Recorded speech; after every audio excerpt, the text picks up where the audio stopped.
मन में खटास। सुबह घर की सब खिड़कियां खोल देना मधु को बहुत अच्छा लगता था। खुली हवा, ताजगी और आदित्य देव की रश्मियों में वह अपने मन के खालीपन को भरने की कोशिश करती। हर दिन नई उम्मीदें लाता है। मधु इस नैसर्गिक सत्य को जी रही थी, लेकिन माजी को यह कहाँ पसंद आया। शक संदेश की चश्मे से बहू को देखने की उनकी आदत बन गई थी। बिना सोचे समझे भी कुछ भी कह डालती। किस यार को देखती है जो सुबह सुबह खिड़कियां खोलकर खड़ी हो जाती है। कहते हैं तीर तलवार शायद इतनी गहरी चोट ना दे सके जितने सब घायल कर जाती हैं। यहाँ तो रोज का किस्सा था। औरत जो थी जिसकी नियति सब सुनने की होती है, इसलिए मधु उनके कटु शब्दों को भुला देती। सच ही तो है, जब विकल्प न रहे तो सीमा पार जाकर भी समझौते करने पड़ते हैं। इस समझदारी ने उसे ऐसा तटस्थ बना दिया था जिसे सब पत्थर कह देते थे कुछ असर नहीं, जो चाहे कहो। लेकिन यह किसे पता था कि उसका अंतर्मन आहत होकर कब टूटकर बिखर गया। यह तो उसे भी पता नहीं था। उसके मायके को लेकर ससुराल में खूब बातें बनती। रोज रोज की ताने मधु को अब परेशान नहीं करते। आदत जो बन गई थी सुनना और पत्थर की मूरत बनी रहना। जिसकी ना जुबान थी ना कान, इस मूर्ति में भी दिल धड़कता था। यह एहसास शायद अब किसी को नहीं था। सास की पत्तियाँ उसके दिल को छलनी करती, लेकिन फिर भी वह उसी मुस्कुराहट से जीती जैसे कुछ हुआ ही नहीं। कितनी अजीब बात है, बहू मुस्कुराए तो बेहया का तमका पाती है, बोले या प्रतिकार करे तो संस्कार विहीन। ससुराल में उसकी एक देवरानी थी, प्रिया, बड़े घर की बेटी, जिसके आगे सासू माँ की जवान भी तलुए से चिपकी रहती। जब प्रिया अपने मायके जाती तो मधु को भी अपने घर की बहुत याद आती। पर जाए तो कैसे, किसके घर जाए वह। रिश्ते इतने खोखले हो चुके थे कि अब कोई एक फ़ोन करके उसका हालचाल पूछने वाला भी नहीं था। आज जब प्रिया अपने मायके से वापस आई तो उसका मन भी तड़पने लगा। सासू माँ उसके लाई उपहारों, गहने, कपड़ों को देख फूले नहीं समा रही थी। तरह तरह मधु को कोसना जारी था। प्रिया मधु को अपने कमरे में ले आई, उसे अपने पीहर के मज़ेदार किस्से बताने लगी। मधु जैसे अतीत में खोने लगी। अपने भाभी के कड़वे शब्द उसे फिर याद आने लगे। महारानी आज जब चाहे मुंह उठाकर चली आती है, जैसे बाप ने करोड़ों की दौलत छोड़ रखी है। प्रिया जा चुकी थी, दोपहर का समय था, इसलिए उदास मन के साथ मधु बिस्तर पर सुस्ताने लेट गई। अतीत की यादें, कटु स्मृतियाँ चलचित्र की तरह मन मस्तिष्क में साकार होने लगी। पापा दुनिया से विदा हुए तो पीहर का रास्ता हमेशा के लिए बंद हो गया। माँ बचपन में ही गुजर गई थी।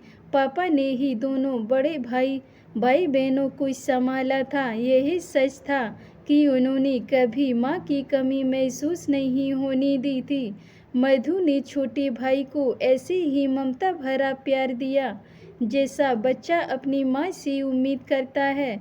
उम्र में वह 3 साल बड़ी भी तो थी, लेकिन बचपन से उसे बड़ा भी तो बना दिया था। मासूमियत छिन गई, लेकिन भाई राहुल भी उस पर जान छिड़कता था। समय पंख लगाकर ऐसे उड़ा कि पता ही न चला कि गुड्डी गुड़ियों से खेलते भी कब बड़े हो गए। पापा जल्दी से अपनी जिम्मेदारियों से मुक्त हो जाना चाहते थे। विनायक रिश्ता आया, इंजीनियर, सुंदर सौम्य स्वभाव, प्रतिष्ठित परिवार। सब पापा को और क्या चाहिए था, झट से रिश्ता पक्का कर दिया। मधु खुदगर्ज नहीं थी, उसे अपनी शादी की अरमान खुशी तो दे रही थी, लेकिन पापा और भाई का ख्याल उसे बेचैन करने लगा। वह विदा हुई तो फिर कौन संभालेगा घर को। नारी के बिना घर नहीं हो सकता। भाई के प्रति असीम प्रेम और पिता की स्नेह को समझ मधु ने जिद पकड़ ली। मैं शादी करूंगी तो एक ही शर्त पर, भाई की शादी भी उसके साथ हो। किसे पता था कि यह प्रेम ही आगे समस्या बन जाएगा, सरल जीवन को कठिन कर देगा। रिश्तों में दूरी बढ़ती जाएगी, सबको झुकना पड़ा और 7 दिनों के अंतराल पर दोनों की शादी संपन्न हो गई। मधु ससुराल के लिए विदा हुई तो पीहर में उसकी भाभी आ गईं। बहुत खुश थी मधु। कुदरत ने बहुत दिनों बाद कुछ ऐसा सुखद दिया था जिससे उनकी अधूरी जिंदगी पूर्णता की तरह कदम बढ़ाने लगी थी। लेकिन जिंदगी इतनी सरल कहाँ होती है। मन का सोचा पूरा हो जाए तो क्या कहना। नई जिंदगी में मधु के सपने यथार्थ की कठोर धरा पर शीघ्र ही दम तोड़ने लगी। विवान बहुत अच्छे समझदार पति थे, लेकिन घर की स्थिति ऐसी थी कि वे खुले रूम में अपनी पत्नी का साथ देने की स्थिति में नहीं थे। प्रतिभाशाली होकर भी अभी बेरोजगार थे। दोनों ही सास ससुर पर निर्भर थे, इसलिए मजबूरियों से समझौता समझदारी था। पापा को शायद यह उम्मीद न रही होगी, इसलिए मधु की शादी के बाद क्षुद्र बेचैन रहने लगी। दूसरी तरफ राहुल भी अपनी पत्नी और पिता के बीच संतुलन बैठाने में पिस रहा था। पापा को दुख न पहुंचे इसलिए मधु ने मुंह सील लिया, लेकिन पापा थे कि उसकी आंखों को पड़ जाते। जितना वही छिपाने की कोशिश करती, पापा अनकही बातों को झट से पकड़ जाते। संतान के प्रति प्रेम ही होता है जो बच्चे की हर बात को बिना कहे समझ जाता है। जिंदगी इसी का नाम है। अक्सर हम अपने घरों में वही व्यस्तता लागू करने की जिद करने लगते जो बेटियां अपनी ससुराल में जीती हैं। नतीजतन घर में लोग टूटने बिखरने लगते हैं। सच तो यह था कि मधु को कहीं चैन नहीं मिल रहा था। ससुराल में व्यंग तानों के बीच पिस रही थी तो मायके में अपने भाई राहुल और पिता के ख्याल से उसकी भाभी ने जो समझदारी दिखानी चाहिए थी उसके विपरीत आचरण किया। मधु न तो माँ बन सकी, न ही विवान के दिल में स्थान पा सकी। दूरी, तटस्थता, यंत्र चालित कृत्रिम जीवन उसे आहत करता चला गया।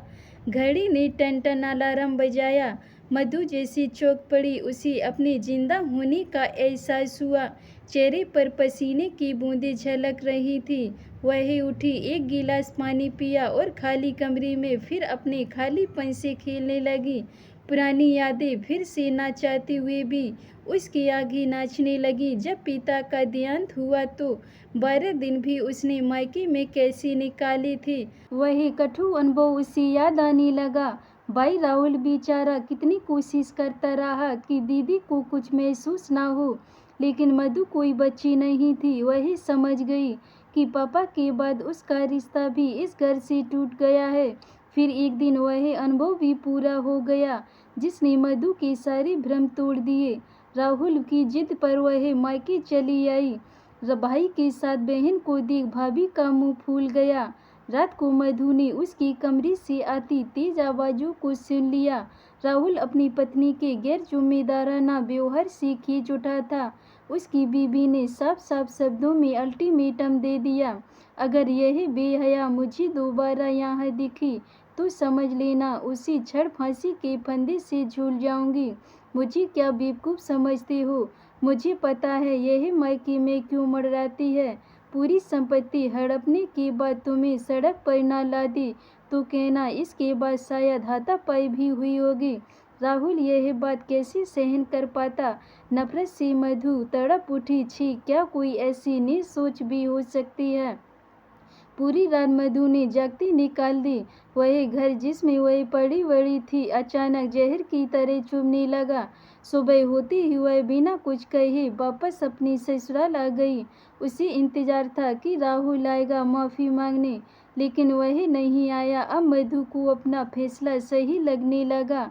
भाई भाभी की जिंदगी में वह दीवार नहीं बनना चाहती थी। उसने फैसला कर लिया, अब कभी नहीं। खून के रिश्ते पानी हो गए। राखी का त्योहार आया, भाई दूज भी, लेकिन मायके से कोई बुलावा ना आया। कहना आसान होता है, लेकिन भाई की सूरत देखने को मधु भी तड़पती। अब उसने अपना मुंह सील लिया, किसी से कोई शिकायत नहीं। 1 साल बीत गया। विवान को अच्छी नौकरी मिल गई। अब मधु की हालत भी पहले से बेहतर होने लगी। विवान उसे नॉर्मल करने की बहुत कोशिश करता, लेकिन बुझे मन में अब उमंग उम्मीद फिर से जगाना मुश्किल लगने लगा था। आज फरवरी की 22 तारीख थी। वैसे तो खास दिन उसका जन्मदिन था, लेकिन यहाँ किसी कदर थी उसकी। सुबह के 8 बजे थे। विवान अभी भी सो रही थी, सासू माँ व्यस्त थी। तभी दरवाजे की घंटी बजी। मधु ने खिड़की से बाहर देखा। अचानक उसका रोम रोम खिल उठा। अपनों का प्यार सैलाब बनकर फूट कर बाहर निकलने लगा। दरवाजे पर राहुल और भाभी खड़े थे। मधु चीखते हुए दौड़ी। हैप्पी बर्थडे दीदी। राहुल ने पैर छूते हुए दी को शुभकामनाएं दी। भाभी भी उसके पैर छू रही थी। स्नेहिल क्षणों में कटता क्षण भर में छूमंतर हो गई। सास और प्रिया आश्चर्यचकित थे। राहुल आज उन सब के लिए उपहार लाया था। मधु किचन की तरफ दौड़ी। ससुराल में बहू का सबसे बड़ा मेहमान भाई होता है। मधु के मन पर जमी बर्फ बहने लगी थी। भाभी भी उसका हाथ बटाने रसोई में आ गई। दोनों खिलखिलाकर ऐसी बातें करने लगी जैसे पहली बार मिली हो। विमान भी उठ गए थे। नाश्ते की तैयारी होने लगी। मौका देख विमान ने मधु को बाहों में भर लिया। कैसा लगा मेरा गिफ्ट? मधु कुछ पूछती उससे पहले राहुल आ गया। बोला, दीदी यह लो आपका सबसे कीमती गिफ्ट। मुझे जीजू ने ही सजेस्ट किया। मधु पैकेट खोलने लगी। उसकी आंखों से आंसू बहने लगे। एक बड़ी सी फ्रेम की हुई पापा की तस्वीर, जिसमें उनकी मुस्कुराहट मधु को नया जीवन देती महसूस हो रही थी। फोटो के अलावा गुड्डे गुड़ियाँ भी थे, जिनसे मधु और राहुल बचपन में खेला करते थे। उपहार तो और भी बहुत लाया था राहुल, लेकिन यह चीज़ उसका दिल छू गई। आज पूरा दिन मधु के नाम था। विमान ने शाम को एक आलीशान होटल में डिनर रखा था। रात में जब मधु विमान के पास आई तो देखा सामने की दीवार पर पापा की फोटो टंगी है। विमान कह रहा था, मधु ससुराल में मायके की यादें ना हो तो जीवन अधूरा रह जाता है। अब अपने बेडरूम में आधी चीज़ें मेरी और आधी तुम्हारी मायके की यादगार वाली होगी। मधु के मन में जो खटास थी अब मिठास में बदलने लगी थी। धन्यवाद दोस्तों। अगर मेरी कहानी आपको पसंद आई हो तो वीडियो को लाइक, कमेंट, शेयर करें।